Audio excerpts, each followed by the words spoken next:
Hello friends, welcome back to the channel.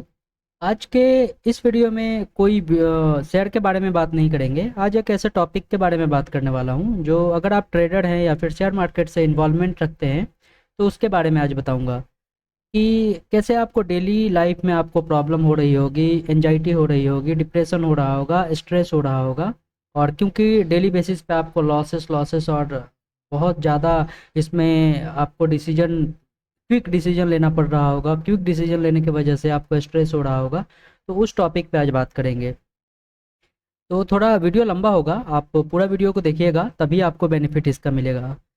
तो जैसा कि ट्रेडर का लाइफ जो होता है वो बहुत स्ट्रगल भरा होता है। आपको कभी कभी रेगुलर बेसिस पे प्रॉफिट होने लगता है, कभी कभी रेगुलर बेसिस पे लॉस होने लगता है। तो ये दोनों के बीच में जब प्रॉफिट होता है तब तो हमारा माइंड बहुत रिलैक्स रहता है और बहुत अच्छा से काम करता है, बहुत खुश मिजाज टाइप का फीलिंग रहता है। बट जैसे ही लॉस वाला जब फेज स्टार्ट होता है, जब 3-4 दिन लॉस हो जाता है, 5 दिन लॉस हो जाता है, इवन रेगुलर होने लगता है, जो भी अमाउंट हो, थोड़ा अमाउंट हो या फिर बड़ा अमाउंट हो, कभी कभी क्या होता है कि छोटा अमाउंट ही लॉस होता है, कभी कभी बड़ा अमाउंट का लॉस हो जाता है। तो जब वो फेज चलते रहता है तो दिमाग में ना बहुत सारा अननेसेसरी का थॉट आने लगता है। मन करता है ट्रेडिंग छोड़ दें, ये फालतू है, ऐसा ऐसा दिमाग में आने लगता है। तो उस टाइम आपको अपने दिमाग पे कंट्रोल बना के चलना पड़ेगा।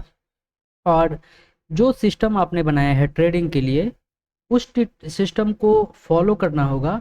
कभी कभी क्या होता है कि लॉस होने का जो कारण है वो क्या होता है कि हम डिसिप्लिन जो है वो भूल जाते हैं, डिसिप्लिन को ब्रेक कर देते हैं। जैसे ही डिसिप्लिन ब्रेक करते हैं तो डिसिप्लिन ब्रेक करने के बाद जो मार्केट में क्या है कि आपको यहाँ पे एक्सक्यूज, मतलब मार्केट आपको एक्सक्यूज नहीं करेगा, मार्केट आपको छोड़ेगा नहीं। अगर आपका डिसिप्लिन ब्रेक हुआ, आप अगर से कोई सिस्टम बनाए हैं वहाँ उस सिस्टम को अगर आपने ब्रेक किया तो इसका सीधा पनिशमेंट आपको लॉस के रूप में दिख जाएगा। तो यहाँ पे कंसिस्टेंसी प्रॉफिट बनाने का एक ही तरीका है कि आप अपने सिस्टम को, अपने जो डिसिप्लिन बनाया है उसको ब्रेक नहीं करना है। इनडिसिप्लिन जैसे ही आप हुए वहां पे आपको पनिशमेंट के तौर पे शेयर मार्केट आपको लॉस दे देगा। तो अब बात आती है कि अब अगर डिसिप्लिन तो ठीक है हम कर रहे हैं, अब एज ए ह्यूमन बीइंग कभी कभी मिस्टेक तो हो ही जाता है, नेचुरल है, क्योंकि हम लोग रोबोट तो है नहीं। रोबोट क्या करता है कि वो जो प्रोग्रामिंग सेट किया है वो प्रोग्रामिंग पे वो वर्क करता है।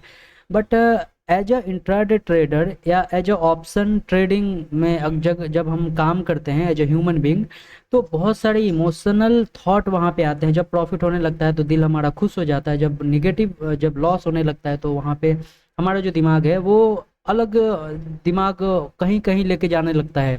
अ, बहुत सारा थॉट आने लगता है दिमाग में कि ऐसा हो गया तो ये हो जाएगा, ऐसा हो जाएगा तो वो हो जाएगा, ऐसा ऐसा बहुत सारा थॉट आने लगता है। तो एक तो इसका सिंपल सा रूल है कि अपने अपने डिसिप्लिन को ब्रेक मत कीजिए और उतना ही लॉस का एक टारगेट फिक्स कीजिए कि जितना आप लॉस ले सकते हैं। ये नहीं कि आपका कैपेसिटी है 200 रुपये का और आप दिन भर में लॉस कर रहे हैं 5,000 का। तो वो एट द एंड आपको तो वो दिमाग में आपका खलेगा ही, दिल में कहीं ना कहीं तो ऐसा अफसोस होगा कि मैंने गलती कर दिया। और इसी वजह से दिमाग पे स्ट्रेस आता है और स्ट्रेस आने की वजह से आपका एंजाइटी और तबीयत भी खराब हो सकता है। तो अगर आप शेयर मार्केट ट्रेडर हैं तो आपको ये सब बातों का ध्यान रखना है। साथ ही मैं एक चीज़ और बात करने की कोशिश करूँगा कि अगर आपका एज अभी 20 से 25 या 30 के आसपास का है, मतलब इस बीच का है, और अगर आपके ऊपर रिस्पॉन्सिबिलिटी ज़्यादा नहीं है, रिस्पॉन्सिबिलिटी इन द सेंस कि आपके फैमिली को आपको सपोर्ट नहीं करना है या फिर फैमिली को आपको अभी पे नहीं करना है, उस कंडीशन में आप कंसिस्टेंट मार्केट को अच्छे से वॉच कीजिए और अच्छे से इसका एनालिसिस कीजिए और अच्छे से मतलब इसको प्रैक्टिस कीजिए। और उसके बाद एक टाइम बनाइए आप 2 से 3 या 4 महीने का कि कंसिस्टेंट इस सिस्टम को मैं फॉलो करूँगा और ये सिस्टम हमको लॉस दे या फिर प्रॉफिट दे, और उसका उसमें प्रॉफिट का भी आपको एक टारगेट सेट करना होगा और लॉस का भी आपको एक टारगेट सेट करना होगा। और उस सिस्टम को आप लगभग 2 से 3 महीना फॉलो कीजिए और उसके बाद अगर रिजल्ट बेहतर आता है तब आप शेयर मार्केट में कंटिन्यू कीजिए। अनदर अगर आपको आपको प्रॉफिट या फिर रिजल्ट जो है वो पॉजिटिव नहीं आता है, तो आपको सॉरी टू से बट आपको ब्रेक लेने का ज़रूरत है। आप कुछ दिन ब्रेक लीजिए और एनालाइज कीजिए कि कहाँ पे मिस्टेक हो रहा है, और आपको बस यही करना है, ट्रेडिंग ही करना है। तब तो आपको फिर डीप, जितना डीप हो सके, जितना डीप हो सके जाके आपको एनालिसिस करने की ज़रूरत है। दूसरा बात ये है कि अगर आपको, अभी आप 20 से 30 के बीच में हैं और ये आपका एज मतलब आप सोच रहे हैं कि हाँ इसमें मैं करियर बनाऊंगा, बट 100% श्योर नहीं है, तो उस कंडीशन में आप इसको 2 3 4 महीने आप एज इसको एक ऑप्शन के तरह एक बार चेक कीजिए कि क्या ये आपके लिए वर्क कर रहा है या नहीं कर रहा है। देखिए यूट्यूब पे बहुत सारे अननेसेसरी वीडियो पड़े हुए हैं, इतने सारे वीडियो आपको माइंड को, आपके माइंड जो माइंड होता है आपको मैनिपुलेट करने के लिए बने हुए हैं वीडियो। इंस्टाग्राम और यूट्यूब पे इतने सारे वीडियो हैं कि आपको ट्रेडिंग से ये हो जाएगा, वो हो जाएगा, इसको आप छोड़िए मत। अरे ओवरऑल तो आपको पैसा लॉस हो रहा है, कैपिटल ही नहीं रहेगा, फिर कहाँ से आप काम कर पाएंगे। धीरे धीरे एज बढ़ेगा, और ये जो जवानी का जो फेज है ये गोल्डन एज होता है। अगर यहाँ पे आप काम नहीं करेंगे, पैसे नहीं कमाएंगे, तो एक सर्टेन टाइम के बाद आदमी जो है कि डायरेक्शन लेस हो जाता है, आपको समझ नहीं आएगा फिर बाद में कि क्या करें। आप अगर कहीं पे भी जॉब भी स्टार्ट करने के लिए सोचेंगे तो वहाँ पे भी 2 से 3 साल आपको बहुत रगड़ के, बहुत नीचे जाके मेहनत करना पड़ता है। तो उस बेसिस पे अगर आप इसी में टाइम वेस्ट कर दिए 3 4 साल 5 साल और कुछ नहीं हुआ, तो फिर तो बहुत बहुत भारी प्रॉब्लम हो जाएगा, आपके पास पैसे भी नहीं रहेगा और डिसेंट सा जॉब नहीं रहेगा। तो मैं उस बेसिस पे मैं बात करने वाला हूँ, मैं आपको डीमोटिवेट नहीं कर रहा हूँ, मैं फैक्ट बता रहा हूँ कि ऐसा ही जनरली होता है। जो पुराने जनरेशन के लोग थे वो लोग को भी शेयर मार्केट बहुत अट्रैक्ट करता था, और वो लोग भी कहीं ना कहीं टाइम वेस्ट किए हैं, और इसी के बेसिस पे हम लोग को सीख देते हैं कि ये थोड़ा ये है वो है, ऐसा बात करते हैं।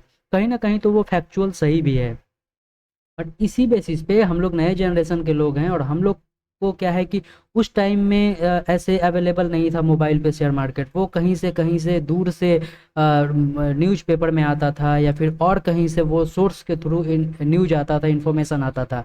बट अब क्या है कि है हाथ में मोबाइल है और उसमें शेयर मार्केट आ गया है, तो ये तो बहुत ज़्यादा अट्रैक्ट करेगा हम लोगों को, जो न्यू जनरेशन है, क्योंकि इसमें ईजी मनी दिखाई देता है। बट आपको ये पता होना चाहिए कि इसमें इजी मनी बिल्कुल नहीं है। इसमें दुनिया का सबसे सबसे ज़्यादा टफ तरीके से जो कमाया हुआ मनी है, वो मनी इसमें है, यहाँ पे इन्वॉल्व है। इतना रिस्क है, मतलब कि आप कोई ट्रेड डालो, और ट्रेड डालने से पहले आप अपना हार्ट बीट चेक करना। हार्ट बीट का जो वाइब्रेशन है उसको क्या बोलते हैं, मैं अभी करेक्ट वर्ड प्रोनाउंस नहीं कर पा रहा हूँ। तो हार्ट बीट आपका बढ़ जाएगा, और जैसे ही अगर प्रॉफिट में आने लगेगा तो आपका जो हार्ट बीट है वो कम हो जाएगा, और लॉस होने लगेगा तो फिर से हार्ट बीट बढ़ जाएगा। तो ऐसा कोई प्रोफेशन है जहाँ पे आपको इतना ज़्यादा स्ट्रेस मिले, मतलब इतना ज़्यादा स्ट्रेस कि इसमें आपको हार्ट अटैक तक आ सकता है, अगर आपने ज़्यादा पोजीशन, मतलब आपका क्वांटिटी जो है वो ज़्यादा बढ़ा दिया, और वहाँ पे आपका लॉस जो है वो आपके जो एक एपेटाइट है, रिस्क एपेटाइट है, 1 लाख 2 लाख जो भी आपका एपेटाइट है, उससे अगर क्रॉस हो गया, लेट से कि 5 लाख 10 लाख का ऐसा लॉस हो गया, तो आपको वहाँ पे हार्ट अटैक बिल्कुल आ जाएगा। तो इस बेसिस पे मैं बोलना चाहता हूँ कि देखिए, ये प्रोफेशन जो है इसको आप ज़्यादा सीरियस, आप एनालिसिस करने और सीखने में बहुत ज़्यादा सीरियस दिखाइए। बट जब आप ट्रेड कर रहे हैं, या फिर जब ट्रेड में हैं, तो उस टाइम आपको लाइट मूड रहने का ज़रूरत है, और वहाँ पे अपना क्वांटिटी और जो रिस्क एपेटाइट है और सिस्टम जो है वो आपको वो ज़रूर फॉलो करना पड़ेगा, तभी आप इसमें सक्सेसफुल हो पाएंगे। हाँ, तो मैं बात कर रहा था कि अगर आप 20 से 30 के बीच में हैं, तो आप इसको एक ऑप्शन के तरह एक बार ट्राई करके देखिए, 3 4 महीना 6 महीना, अगर आपसे हो पाता है आपके, अगर देखिए लक भी मैं मानता हूँ कि बहुत इंपॉर्टेंट फैक्टर है इस फील्ड में, स्पेशली शेयर मार्केट में। तो अगर आपका लक ऐसा रहा, तो आप अगर लकी हैं तो आपको ये, आप इसमें इसको फोड़ देंगे, और फोड़ने के बाद आप सक्सेसफुल हो जाएंगे। बट अगर 3 4 महीने 6 महीने तक अगर आपको सक्सेसफुल नहीं मिलता है, और आपको कुछ दिखाई नहीं दे रहा है, लग रहा है कि नहीं भाई सक्सेसफुल नहीं हो पाएंगे। देखिए आदमी को लग जाता है कि हाँ सक्सेसफुल हो जाएंगे या नहीं हो पाएंगे, क्योंकि जैसे जैसे आप रास्ते पे चलना चालू करते हैं, तो आपको कहीं ना कहीं मंजिल दिखाई देने लगता है कि अब मंजिल इतना दूर है। और इस फील्ड में अगर बात करें, तो आप अगर 3 4 महीने 6 महीने काम करेंगे, तो यहाँ पे जो रास्ता नज़र आने वाला है वो है आपका प्रॉफिट जो होता है वो।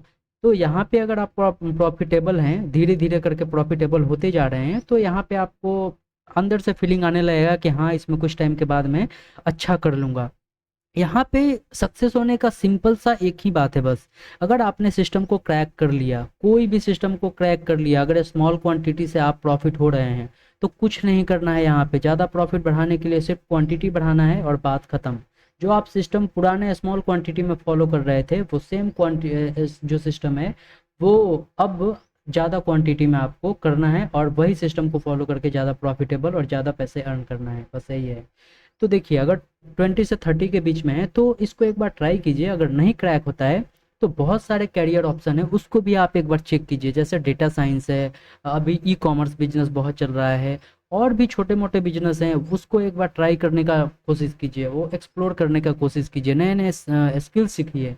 और सीखने के बाद अगर किसी ना किसी में तो ज़रूर आपका ऐसा लक होगा, या फिर ऐसा आपका उसको इंटरेस्ट बोलते हैं, अगर आपका इंटरेस्ट होगा तो कहीं ना कहीं आपका किसी न किसी चीज़ में क्रैक जरूर हो जाएगा। तो 20 से 30 के बीच में एक्सप्लोर बहुत कीजिए, बहुत एक्सप्लोर कीजिए। जितने सारे करियर ऑप्शन है उसके बारे में पता कीजिए, उसके बारे में जानिए, प्रोज और कॉन्स के बारे में सीखिए, और उसके बाद उस पे वर्क कीजिए। और वर्क करने के बाद डिसाइड कीजिए कि अगर वो काम आपके फेवर में कर रहा है तब उसको कंटिन्यू कीजिए। ऐसा नहीं है कि सिर्फ शेयर मार्केट में लगे पड़े हैं, लॉस हो रहा है, लॉस हो रहा है, लॉस हो रहा है, फैमिली से प्रॉब्लम, ये प्रॉब्लम, वो प्रॉब्लम, और मैं कंटिन्यू इसी में कर रहा हूँ, तो ऐसा नहीं है। देखिए एक टाइम तक जिद अच्छा लगता है, अगर जिद है मानता हूँ, लेकिन सब खत्म हो जाएगा उसके बाद जिद करने का क्या फ़ायदा है।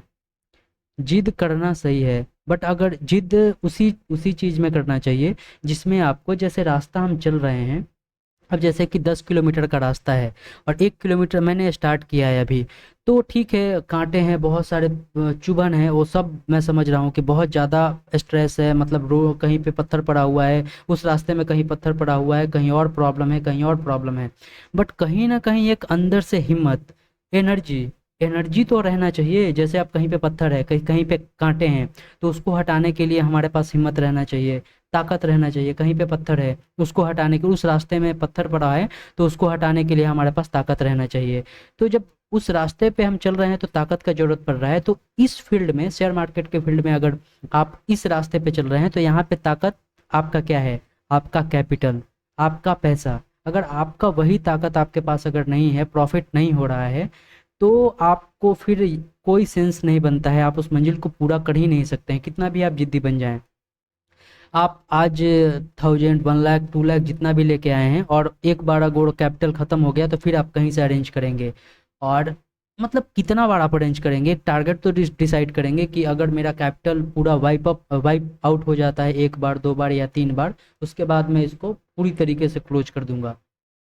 तो मैं बस वही बोलना चाहता हूँ कि इसका भी बहुत सारा प्रोज और कॉन्स है, और जैसा हर फील्ड में होता है वैसा ही इस फील्ड में भी है, लेकिन इसमें जो स्ट्रेस और प्रॉब्लम जो है वो बहुत ज़्यादा है। तो उसी के बेसिस पे आप एनालाइज कीजिए और उसके बाद ही डिसीजन मेकिंग कीजिए। तो ये टोटल आज का वीडियो जो था वो मेरे दिमाग में अभी 2-3 दिन से बहुत ज़्यादा प्रॉब्लम कर रहा था। एक दो मेरे फ्रेंड हैं, वो बार बार ये बात को मेरे पास बोल रहे थे, और मुझे भी ऐसा लग रहा था, इसी वजह से मैं आप लोगों के साथ शेयर किया हूँ। तो अगर ये वीडियो अच्छा लगेगा तो वीडियो को लाइक कीजिएगा और चैनल को सब्सक्राइब कीजिएगा।